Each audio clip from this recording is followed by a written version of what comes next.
Hola, chicuelos y chicuelas. Vamos a continuar con la unidad 6 de segundo de la ESO. Después de la lectura comprensiva, pues nos vamos a las primeras páginas que van sobre el apartado de literatura, más concretamente el lenguaje literario, páginas 120, 121, 122 y 123. Ahí lo tenéis, el lenguaje literario. Y sobre todo vamos a ver recursos. ¿A qué me refiero con recursos? Pues recursos que utilizan los escritores y las escritoras, autores y autoras, para que lo que escriban sea más bonito, más bello, más sutil. ¿Os acordáis de sutil? Lo tuvimos que buscar en la sesión anterior, en la RAE, ¿eh? Sutil, delicado, que su escritura sea más delicada, más bonita. No es, ya digo siempre el mismo ejemplo, no es lo mismo decir metí la mano en el agua que introduje mi cálida mano en las húmedas aguas. Ahí estoy utilizando recursos. Hay muchísimos, ¿eh? Muchísimos. Si los buscáis por internet, pone recursos literarios y te vienen páginas y páginas, 10, 12, 18 páginas, muchos. Nosotros vamos a ver en segundo de la ESO mmm, algunos nada más. ¿Cómo los vamos a ver? Con un Canva. Vamos a ese Canva. Aquí lo tenemos.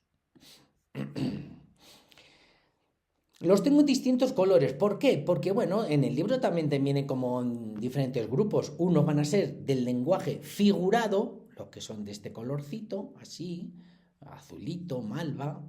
Otros que son recursos de repetición, que van a ser estos, color naranjita o salmón. Y otros recursos, los verdes. ¿Vale? Vamos a empezar en el lenguaje literario, recursos del lenguaje figurado. Página 120, estos cuatro. Te vienen tres, metáfora, símil y personificación. Pero luego en el margen izquierdo te viene la hipérbole. Así que vemos todos aquí y ya está. Símil, muy fácil, muy fácil, muy fácil. Es una comparación simplemente. Y casi siempre utiliza la palabra como. A veces no, pero casi siempre, ya veremos en algunos ejercicios cómo utilizan otras palabras. Similar, se parece a. Pero siempre es como. O sea, tus labios son como fresas. Ya está, sabéis que siempre hay el símil, dos realidades que compara, labios con fresas. ¿Por qué? Porque siempre tienen alguna relación o se la quiere dar el autor. En este caso, a lo mejor por el color, que tiene un color rojo, o por lo ricas que están y te gustaría comérselas. Ya está alguno riéndose, seguro. Pues sí, que en la lírica, en la poesía, hay que expresar sentimientos íntimos, ¿no? Bueno, pero siempre va a ser como, ¿vale? Tus ojos son como dos luceros. ¿Por qué? Por lo bonitos, por lo grandes, por lo que brillan, pero siempre compara. Sin embargo, la metáfora no compara, identifica. Es lo mismo, quiero decir, si yo digo tus ojos son como luceros, esto, tus ojos son luceros, metáfora, que ya no lo comparo, ya digo que son. ¿Vale? Las metáforas las hay de varios tipos. Está la simple, que es cuando dicen las dos realidades, tus ojos son luceros, las nubes son algodón. Y está la metáfora pura, cuando solo dices una de las cosas, el término imaginario, lo que yo me quiero imaginar. Por ejemplo, los luceros de tu cara. Ahí ya no digo nada de ojos, pero todo el mundo sabe que luceros me refiero a los ojos. El algodón del cielo, no digo por ningún sitio nube, pero vosotros sabéis que al decir el algodón me refiero a las nubes. ¿Por qué? Porque tienen una relación de semejanza, se parecen en el color, quizá en la forma, siempre, ¿vale? Entonces, no confundáis símil que compara con metáfora que identifica. Hay otra metáfora también más difícil de ver que es cuando utilizan la preposición de, hay muchas. En, en la lectura, en la sesión anterior, vimos una y además nos lo preguntaron, una metáfora en el último párrafo creo que era, y fue la escalera de la vida. Compara una escalera con la vida. Bueno, perdón, no compara, identifica. Si fuera a comparar, la escalera es como la vida. No, la escalera de la vida significaba que los primeros peldaños era la juventud, vamos, la infancia, el nacimiento, y según va subiendo se hace mayor. Pues eso. Cabello de oro, ese de, ¿qué dice? Pues que es dorado, que es rubio. ¿Vale? Acordaos, símil con la palabra como, metáfora con el verbo ser generalmente, o sin el verbo ser cuando solo es pura y dice la parte que queremos imaginarnos, pero que va a ser fácil que vosotros penséis a qué se refiere. Y la de la preposición de. Personificación. La personificación también es sencilla. A ver, atribuir rasgos humanos a algo que no lo es. Hay veces que lo leéis y decís, no me entero. Sí, hombre, si te lo dice la palabra personificación, vas a convertir en persona a una cosa que no es persona, lógicamente. Si yo digo, la mesa me mira, está claro que la estoy personificando. Una mesa no puede mirar. Las piedras lloraban tu ausencia. Las piedras no pueden llorar, pues eso son personificaciones, ¿vale? Hipérbole, otra muy fácil, es una exageración desmesurada. En el libro te viene una, ya acordaos en el margen, que dice, tanto dolor se agrupa en mi costado que por doler me duele hasta el aliento. Fijaos que hipérbole, ¿no? Que exageración, el aliento no te puede doler. Pues eso es una exageración. Te quiero tanto que me muero. Una exageración, eso son hipérboles. Desmesurada significa chicuelos sin mesura, como si dijéramos a lo bestia. Es una exageración a lo bestia. Eso es en cuanto a recursos del lenguaje figurado. Se llama así lenguaje figurado porque dices una cosa queriendo decir otra, ¿vale? Cuando digo eso, que las piedras lloraban tu ausencia, a lo que me refiero no es que las piedras lloren, sino que hay mucha tristeza, que has creado mucha tristeza porque te has ido tu ausencia, ¿vale? O cuando digo que me duele hasta el aliento, como dice aquí, no quiero decir de verdad que el aliento me duele, sino que tengo un dolor muy, muy, muy grande. Y así, ¿de acuerdo? Bueno, ahora nos vamos a los recursos de repetición. La palabra te lo dice, algo se va a repetir. Vamos a ver, son estas de aquí. La anáfora es bastante fácil de ver, porque es cuando se repite la primera o primeras palabras de varios versos. Versos seguidos, ¿eh?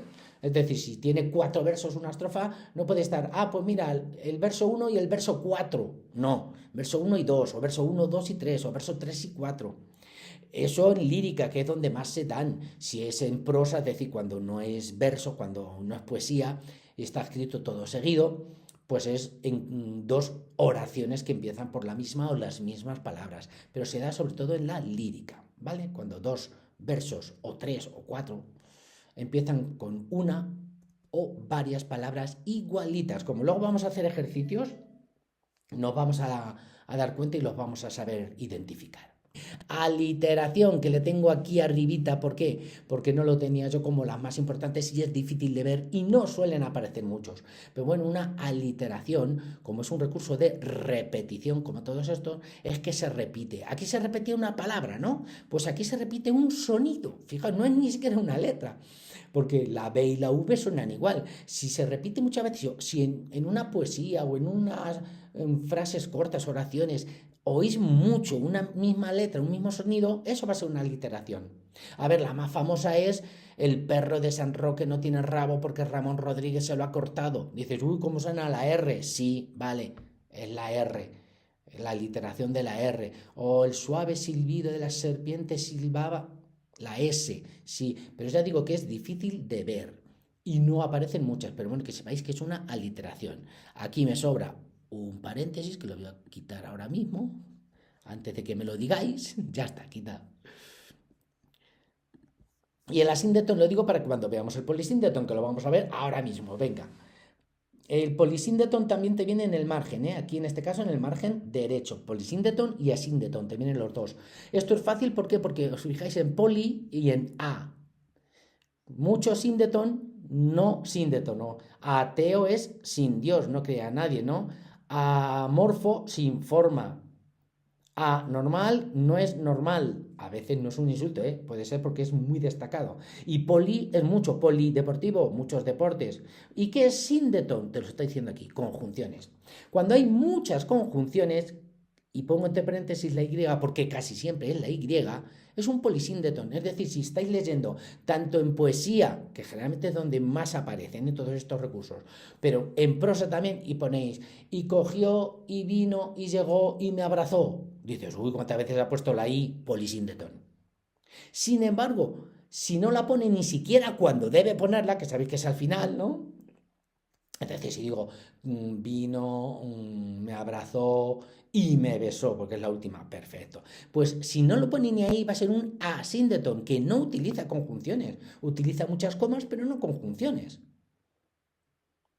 Llegó, vino, subió, cogió, me abrazó y lo dejéis ahí. Dice, hombre, algún i debería haber puesto. Así que es así de fácil. Polisíndeton, muchas conjunciones, muchas ies generalmente. Asíndeton, muchas comas suele haber que sustituyen a las conjunciones. Paralelismo. El paralelismo que es el que es un pelín más difícil. ¿Por qué? Porque también se repite, claro, todos estos son de repetición. Pero aquí no se repite una palabra, se repite una estructura sintáctica. Es decir, va a ser casi lo mismo, pero con distintas palabras. Me explico. Por ejemplo, si yo digo, los hombres caminan, las aves vuelan, los peces nadan. Estoy diciendo casi lo mismo. Un determinante, los, un sustantivo, hombres, un verbo, caminan. Y va a ser siempre así, determinante, sustantivo, verbo. Las aves vuelan, los peces nadan. Eso es un paralelismo. O también cuando es igualito, pero no es un verso y después otro, que sería anáfora. Si yo digo, por ejemplo, los hombres caminan, vale, anáfora. Pero sin embargo, si digo, los hombres caminan detrás de una piedra por el monte Sinaí, y luego digo otra vez, los hombres caminan, pues los hombres caminan ni los hombres caminan, sería paralelismo, porque no puede ser anáfora porque no van seguiditos, pero sí es la misma estructura. A ver, es lo mismo la misma estructura, pero que sepáis que no hace falta que sean las mismas palabras, con que sea el mismo tipo de determinante, sustantivo, verbo, sería paralelismo. La última, muy fácil, porque es reduplicación. ¿Por qué es fácil? Porque es cuando repiten la misma palabra en el mismo verso.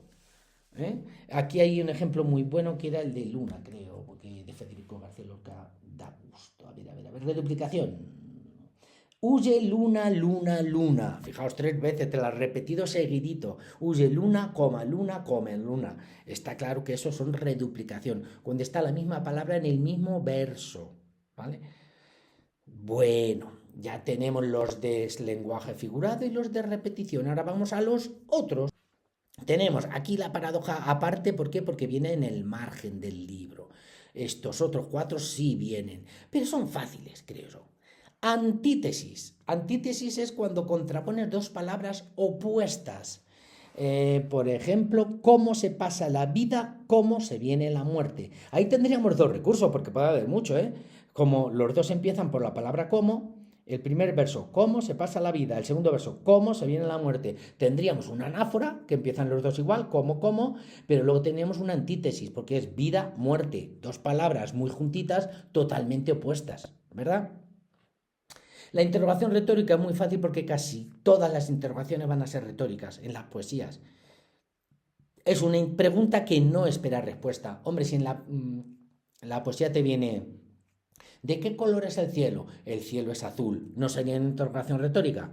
Ahora, si te dice, ¿por qué me miras así cuando yo te quiero tanto? No está esperando respuesta. Y no viene la respuesta. Pues siempre que veáis una interrogación en una poesía o en cualquier texto, si no te da la respuesta, va a ser interrogación retórica. Aprovecho a deciros también que existe exclamación retórica, menos, pero también si en vez de interrogación es exclamación, sería exclamación retórica. Hiperbatón. Esto suele haber bastantes y es una frase desordenada, en pocas palabras. Alteración del orden habitual o lógico de las palabras. Es cuando desordenas una oración. Por ejemplo, en vez de decir mi padre vendrá mañana pronto, a lo mejor dices pronto mi padre vendrá. Lo varía. Sabéis que el orden lógico es sujeto, predicado, sujeto, verbo y complementos. Pues en cuanto varías es un poquito, pues es un hiperbato. Epíteto, adjetivo calificativo innecesario. ¿Y por qué? Lo de innecesario es clave para que sea epíteto. ¿Por qué pongo innecesario? Porque no me dan ninguna información. Si yo digo, por ejemplo, aguas húmedas, hombre, está claro, el agua no puede ser de otra manera, es innecesario. Y que sepáis que el epíteto casi siempre hace que el adjetivo vaya delante del sustantivo. Es decir, en vez de aguas húmedas aguas. Cálido sol o radiante sol. Todos esos adjetivos que para decir no me dan ninguna información son siempre así, pero bueno, es para darlo más belleza. Y el último, la paradoja, que la pongo aquí también al lado de antítesis porque podéis confundiros. Una paradoja es cuando empleas palabras o expresiones aparentemente contradictorias. La diferencia no es que en la antítesis no te contradice, simplemente pones dos palabras opuestas muy juntitas, pero no contradice nada. Dices cómo se pasa la vida, cómo se viene la muerte. Estás diciendo lo mismo, que la vida se pasa muy rápido y que la muerte llega rápido. O sea, ahí no hay ninguna paradoja porque es una antítesis porque hay dos palabras opuestas, pero estás diciendo lo mismo. Sin embargo, una paradoja a lo mejor te dice, no conozco la libertad sino la de estar preso. La libertad de estar preso, eso sí que es una paradoja, porque eso es como una contradicción. Esa es la diferencia.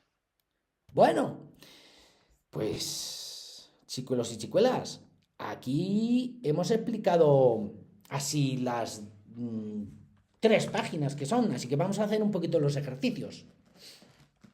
Nos vamos con los ejercicios de la página 120, esto es de aquí abajo, ¿vale? Escucha con atención y lee los siguientes poemas. Después explica qué sentimientos e ideas se expresan en cada uno de ellos. A ver, hasta el título te lo dice. Pobre mundo, pues fíjate la idea. Además que es que lo está diciendo aquí, que lo vamos a destruir. Estoy de acuerdo con este autor. Lo vamos a deshacer, como sea, sigamos igual, ¿no? Infancia, te habla de la infancia. Origen, ¿no? Este es más raro de ver, pero bueno, igual que el polvo cósmico se junta y baila hasta formar un centro, yo he construido todo mi universo alrededor del día en que llegaste. Eso es como muy de amor, ¿no? O sea, mi universo, toda mi vida, todo empezó y está empezando a tener forma cuando te he visto, cuando has llegado a mi vida. Qué bonito. Bueno, perdón. 2. Localiza en los poemas de la actividad 1 todas las personificaciones, metáforas y símiles. No olvides justificar tu respuesta. Claro, los del lenguaje figurado. Vamos a ver. Y esta primera tiene muchísimos símiles, porque es que además, si os dais cuenta, tiene muchísimas comparaciones. Reventará como una pompa, estallará glorioso como una Santa Bárbara. Fijaos la cantidad de símiles. Será borrado como si una esponja mojada, como una cabellera, como una esfera, como una llaga, como un muerto, todo eso son símiles, son comparaciones. ¿eh? A ver, por aquí también podéis buscar más, pero sobre todo con la palabra como, ¿vale? ¿Qué más tenemos que ver? Metáforas y personificaciones, me imagino, ¿no? Vale, vamos a ver si vemos alguna. Cuando dice andará por los cielos, andar, andar, andamos las personas, no el mundo. Eso es una personificación, ¿no creéis?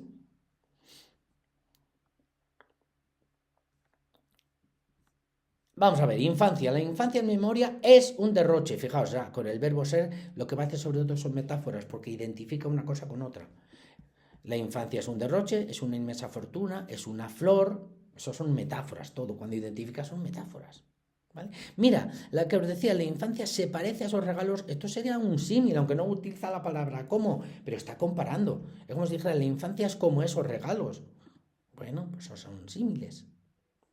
Y aquí, igual que el polvo cósmico se junta y baila, ¿el polvo creéis que puede bailar? No, eso es una personificación, pero vamos, clarísima. Ya os he dado varios ejemplos, los demás lo buscáis vosotros y vosotras, ¿eh? Y nos vamos a la página 121, a los ejercicios. Escucha con atención y los siguientes versos del poeta mexicano Octavio Paz. A continuación, contesta las cuestiones. Vamos a ver las cuestiones por aquí. Aquí solo el texto y ahora las cuestiones. ¿Qué hacen el muchacho y la muchacha en las 2 primeras estrofas? Tendidos en la hierba, un macho come naranjas, cambian besos. Tendido una muchacha come limones, cambian besos. ¿Qué hacen? Pues están abrazaditos y besándose. Están queriéndose mucho, los dos. ¿En qué lugares se ambientan respectivamente las 3 estrofas? El primero en la hierba, que por cierto alguno dice hierba con Y. Bueno, se escribe con H-I, hierba, pero bueno, que sepáis que hay algunas palabras, en el castellano antiguo se ponían con Y, sobre todo las H's, y todavía se puede conservar y no está mal puesto, ¿vale? Ahí está en la hierba, está en la playa y está bajo tierra, está claro. ¿Qué crees que ha podido ocurrir en la última estrofa? Explica cuáles son, por tanto, los temas del poema Los novios. Tendidos bajo tierra, una muchacha y un muchacho no dicen nada, no se besan, cambian silencio por silencio. ¿Qué creéis que les ha pasado ahí si están bajo tierra? Pensad un poquito. Aquí se quieren muchísimo, en la hierba, aquí se quieren muchísimo y aquí han muerto. 4. Localiza en el texto ejemplos de al menos 2 recursos de repetición. Mirad. Tendidos en la hierba, tendidos en la playa, tendidos bajo tierra. Eso es lo que se llama paralelismo, sobre todo estas dos, que es verbo en participio, preposición determinante sustantivo, verbo en participio, preposición determinante sustantivo. No son las mismas palabras, pero sí es la misma estructura. Esta prácticamente también le falta solo el determinante aquí, porque es verbo en participio, preposición y le falta el, pero bueno, casi casi. Y luego una muchacha y un muchacho, una muchacha y un muchacho, una muchacha y un muchacho. Paralelismo. No es anáfora, para que fuera anáfora tenían que estar juntitos, ¿eh? O sea, aquí una muchacha y un muchacho, una muchacha y un muchacho. Un paralelismo, tendidos en la hierba, tendidos en la playa y tendidos bajo tierra, y otro paralelismo en una muchacha y un muchacho, una muchacha y un muchacho, una muchacha y un muchacho. Incluso otro paralelismo en comen naranjas, cambian besos, comen limones, cambian besos. Utiliza muchísimos paralelismos. 5. Y ahora sí, ahora identifica en la conversación de Octavio Paz algún recurso del lenguaje figurado de lo que hemos visto antes. Símil, fijaos si hay símiles, está como, esos dos son comparaciones, dos símiles, ¿no? Cambian besos como las olas cambian sus espumas. Comen limones como las nubes. 6. Reconoce los recursos de repetición que aparecen en los poemas de la actividad 1. Claro, ahora nos dicen que aquí veamos los de repetición. ¿Hay alguna anáfora? Mira, aquí ya veo una anáfora, el que he dicho antes, tal vez, tal vez. Dos versos seguiditos que empiezan con una o dos palabras iguales. Eso es lo que es una anáfora, ¿vale? ¿Qué más? ¿Qué más? De repetición teníamos la reduplicación, no veo eso que haya una palabra que se repita en el mismo verso. Paralelismo probablemente si hay alguno, mira, como una Santa Bárbara, como una cabellera, como una esfera, bueno, aquí pone pura, pero estas dos sí que son igualitas, ¿no? Como una Santa Bárbara, como una cabellera. Esos son lo que son paralelismos, la misma estructura sintáctica. Y nos vamos a la última página, la de otros recursos estilísticos, página 122. Nos vamos a los ejercicios de la 122 aquí. Escucha con atención y lee los poemas de Rubén Darío, José Bergamín, Carmen Conde y Rafael Alberti y trata de explicar su sentido. Aquí no os quiero ayudar porque quiero que desarrolléis un poquito vuestra imaginación, vuestra creatividad. Leedlo tranquilamente y decid qué os dice a vosotros esa poesía o qué creéis que quiere decir el autor escribiendo eso. Es expresar vuestros sentimientos, no podéis expresar los míos, ¿vale? 8. Reconocen los textos 1, 2, 3 y 4 todas las figuras retóricas o recursos estilísticos empleados. Venga, vamos a ver. Amar, amar, amar, amar. 4 veces repite la misma palabra. ¿Cómo se llamaba eso? Reduque. Venga, qué fácil. Con todo el ser y con la tierra y con el cielo. Esto incluso podía llegar a ser una hipérbole, es un poco exagerado, ¿no? Con lo claro del sol y lo oscuro del lodo. Mira, claro, oscuro. ¿Y eso qué es? Antítesis, ¿vale? Porque no es una paradoja. No está contradiciendo nada, no, te dice que el sol es muy claro y que el lodo es oscuro, es verdad, ¿vale? Pero claro y oscuro son dos palabras opuestas, pues una antítesis. Amar por toda ciencia y amar por todo anhelo. Y cuando la montaña de la vida, montaña de la vida, ¿ves? Ese va a ser una metáfora. Eso es igual que la escalera de la vida, pues la montaña de la vida más o menos igual. No sea dura y larga y alta y llena de abismos, amar la inmensidad que es de amor encendida y arder en la fusión de nuestros pechos mismos. Aquí ya os he dicho un montón. Tenéis que buscar, mira, muerte, muerte. Dos versos que empiezan por la misma palabra, anáfora. Interrogación sin respuesta. ¿Qué quiere decir interrogación sin respuesta? ¿Qué? Hay más, pero yo voy diciendo alguna. Tan seguro otra interrogación sin respuesta. Bien larga. Perdón. Espejo triste de la conciencia. ¿Vosotros creéis que existe un espejo triste de la conciencia de verdad? No, pues está intentando decir otra cosa. Una metáfora. A ver, más. Y en este último, a ver, la niña rosa sentada sobre su falda como una flor. Como, vamos, facilísimo. Por el mar de la tarde van las nubes llorando. Si las nubes no pueden llorar, solo lloramos las personas. ¿Qué será eso? ¿Vale? Ahí hemos hecho un montón. 9. Lee ahora el testamento del poeta valenciano Vicente Gaos y reconoce en este texto algunos de los recursos estudiados en la unidad. Este de aquí abajo. Yo, Vicente Gaos, natural de la nada, de 1000 siglos de edad, este ya es uno, de 1000 siglos de edad. Eso es una exageración a lo bestia. ¿Cómo se llamaba? Acordaos o lo buscáis. De estado civil solitario, inestable, domiciliado, refugiado en un rincón del cosmos. Pues igual, otra exageración. De profesión náufrago en la sombra. Esto es una metáfora, no quiere decir que sea de verdad un náufrago en la sombra. ¿Qué querrá decirnos? Además lo iba a explicar, quiero decir que venga, que tenemos un montón. Y eso es lo bonito de las poesías, que no solo es una poesía y ya está, sino que los autores utilizan un montón de cosas para hacerlo más bonito, más sutil, más delicado. Y si vosotros escribís poesía o no poesía, o escribís una narración, intentad utilizar símiles, metáforas, personificaciones, porque le van a dar mucha más calidad a vuestro texto. Y el último, tomando como base las expresiones subrayadas en el texto de la actividad 9, escribe un poema en verso libre, sin rima ni regularidad métrica, titulado también Testamento, en el que hables de ti mismo. A ver, o por lo menos os hacen que no tengáis que medir las sílabas y que midan todos los mismos, ni que tenga una rima. No, simplemente, por eso dice verso libre, sin rima ni nada, es... más o menos, en vez de Vicente Gaos, hacerlo vosotros. Yo, Francisco Durán o Kiko Durán, natural de...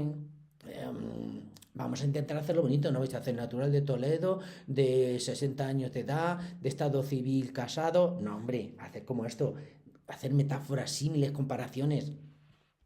Venga, que seguro que sois capaces. Bueno, y con esto hemos acabado estas páginas, estas 4, bueno, 3 páginas, que la 123 es otra cosilla. Nada más, hasta otra, o mejor dicho, hasta la próxima.